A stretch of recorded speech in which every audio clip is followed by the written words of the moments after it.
idwebele imigwaqo yokuvikela imililo. Ama-fire breaks ethu lawa aba yi-9 meters, iyabe yi-9 meters phakathi, then ngaphandle siyavula futhi enye i-9 meters. Omunye ngabuza ukuthi sikwenzelani lokho.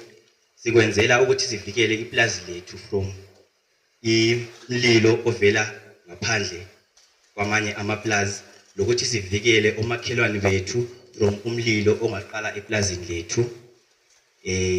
Njengoba sengitshilo ukuthi ama-fire breaks ethu lawa abe ngama-9 meters, so i-total yabe yi-18 meters.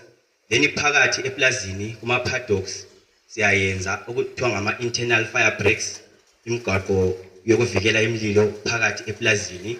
Imigwaqo leyi isiyenza ibe ngama-4 meters, sihamba siyenza kuma-paddocks lalapho sibona khona kuqakathekile ukuthi siwenzelani lokhu. Sikwenzela ukuthi umlilo nxa ungavuka kwenye ipaddock ungamemetheki ugcwala indawo yonke, siphange siwucontrole ukuyena layana indawo. Sikwenzela futhi ukuprotecta izinyamazana zethu esilazo lapha eplazini. Silezilimo sebesenzela ukuprotecta izilimo ne-infrastructure yethu esiqakathekisayo kakhulu lapha eMary Ellen.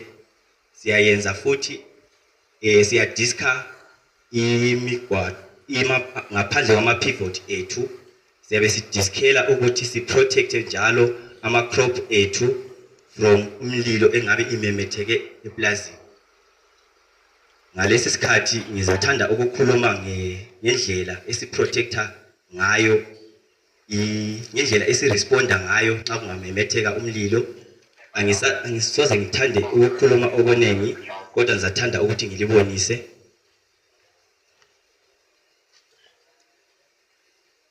Go ahead, Charlie.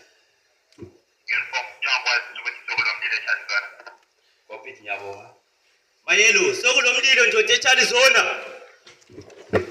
Kuqakathekile ukuthi nxa kulomlilo ungatatazeli, yehlisa umoya uhambe kuhle kuhle.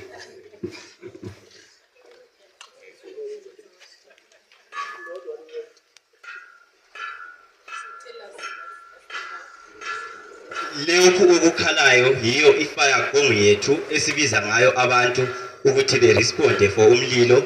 Wonke umuntu uyagijima esekwazi ukuthi sesilomlilo eplazini.